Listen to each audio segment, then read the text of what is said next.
Баршаңызға қайырлы күн достар. Бүгін сіздермен өте дәмді эскимо тортын жасайтын боламыз. Жасалу жолы оңай, құрамы қымбат заттардан тұрмайды және өте дәмді болып шығады. Жасап көріңіздер. Алдымен жұмыртқалардың ақ уызы мен сары уызын екіге бөліп, бөлек ыдысқа салып аламыз.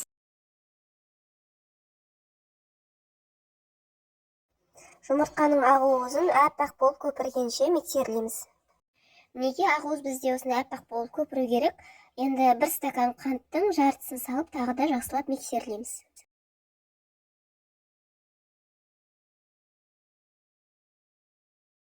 Енді жұмыртқаның сары уызын блендермен жақсылап айналдырып аламыз. Жаңағы 1 стакан қанттан бізде жарты стакан қант қалған болатын, соны салып жақсылап барлығын блендермен айналдырамыз. Сары уыз бізде осындай қой болу керек. Енді үстіне жарты стакан су құйып, қасықпен жақсылап араластырамыз. Сары уыз бен ақ уыз екеуін бірге қосып, осылай қасықпен немесе миксердің ең жай жылдамдығында айналдырамыз. ұн, қопсытқыш және какаоны барлығын бірге електен өткізіп салатын боламын. Барлығын жақсылап осылай қасықпен араластырып аламыз.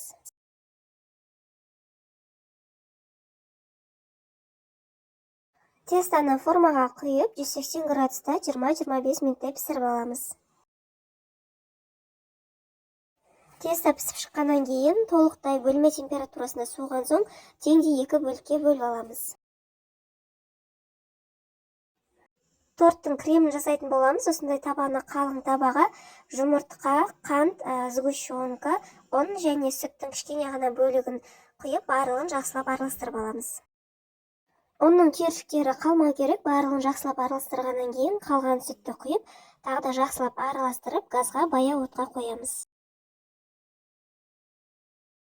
Табаны отқа қойғаннан кейін осылай үздіксіз қозғап тұру керек. Крем өзі қоюлана бастайды. Крем қоюланып дайын болған кезде оттан алып, толығымен суығанша қалдырамыз. Торттың пропиткасын жасайтын боламыз. 1 стакан жылы сүтке 2 ас қасық сахарный пудра салып, жақсылап араластырып, осылай коржіктерге құйып шығамыз.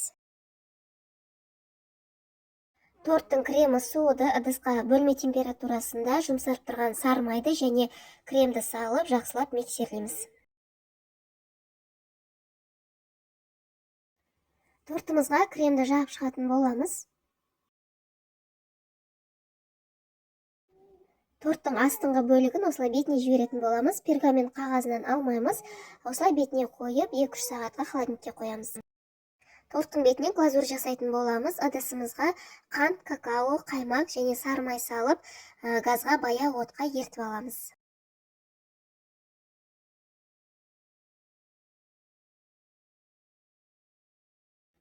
Тортымыз холодильникте 2-3 сағаттай тұрды. Енді бетіне глазурьді құятын боламыз.